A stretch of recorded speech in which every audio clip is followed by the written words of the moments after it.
नमस्कार, आप देख रहे हैं आज की खबर। मैं हूं आपके साथ रागिनी सिंह।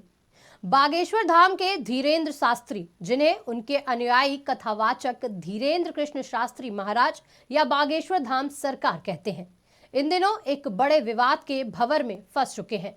महाराष्ट्र के नागपुर में एक कार्यक्रम के दौरान उनके खिलाफ महाराष्ट्र के जादू टोना विरोधी कानून के तहत कार्रवाई की मांग की गई और चुनौती दी गई कि अगर वो वाकई सबके बारे में सब जान लेते हैं तो अंधश्रद्धा उन्मूलन समिति के सामने आए।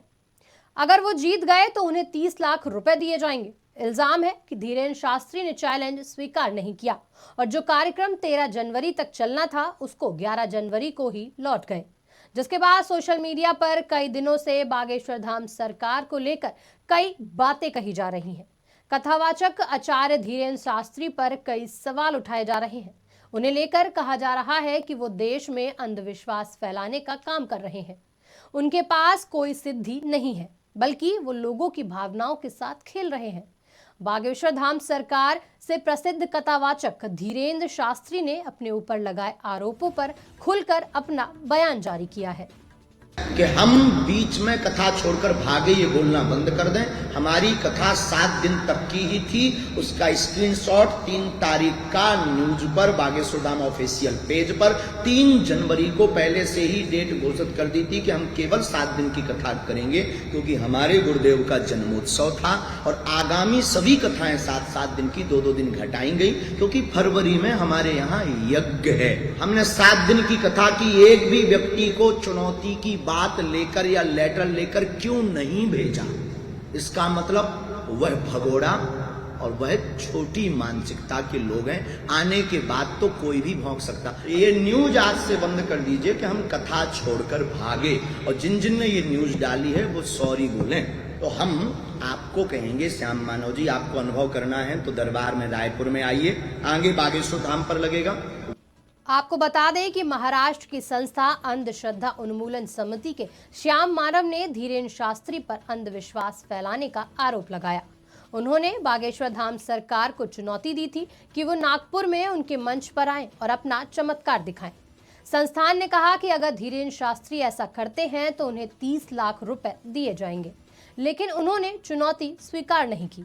लोगों का कहना है कि वो डर कर नागपुर से वापस लौट आए, लेकिन आचार्य धीरेन्द्र शास्त्री का कहना है कि वो किसी के डर या चुनौती से नहीं वापस आए। उन्हें किसी के भी प्रमाण पत्र की जरूरत नहीं है। धीरेन्द्र शास्त्री का कहना है कि हम 7 दिन की ही कथा करते हैं। बागेश्वर महाराज का कहना है कि मैं चुनौती स्वीकार करता हूं, जिसे चमत्कार देखना हो वो बागेश्वर दरबार में आए। उन्होंने कहा, श्याम यहाँ रायपुर आए, टिकट का खर्च मैं दूंगा। वहीं बागेश्वर महाराज ने कहा कि क्या हनुमान जी की पूजा करना और उनका प्रचार करना गलत है? बागेश्वर धाम मध्य प्रदेश के छतरपुर जिले में गड़ा नाम के एक गांव में है। छतरपुर को आप ऐसे नहीं पहचान पा रहे हैं तो हम आपको बता दें कि विश्व विरासत माने गए खजुराहों के मंदिर छतरपुर में ही है। इस जिले का नाम महाराजा छत्रसाल के नाम पर पड़ा है, जिन्हें बुंदेलखंड राज्य का जनक माना जाता है।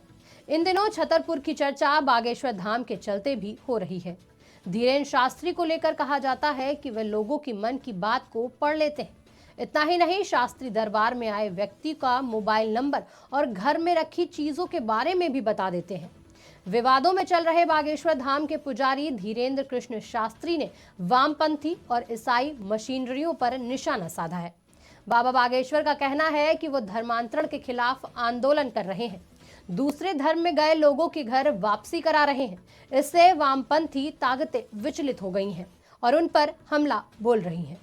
और सनातन धर्म के प्रत्येक धर्म ध्वज को लेने वाले लोगों को ये हमारा वीडियो अंतिम है। हम इस विषय पर बहुत ज्यादा पढ़ना नहीं है, पढ़ना जरूरी है। जब से सनातन धर्म के लिए घर वापसी का मुद्दा उठाया, तब से आए दिन षड्यंत्र लगातार किए जा रहे हैं। हमें डिगना नहीं है, रुकना नहीं है। बस आप लोगों से प्रार्थना है कि अब आपको बहुत सक्रिय होना है और आपको दीपक ये बुझने नहीं देना है।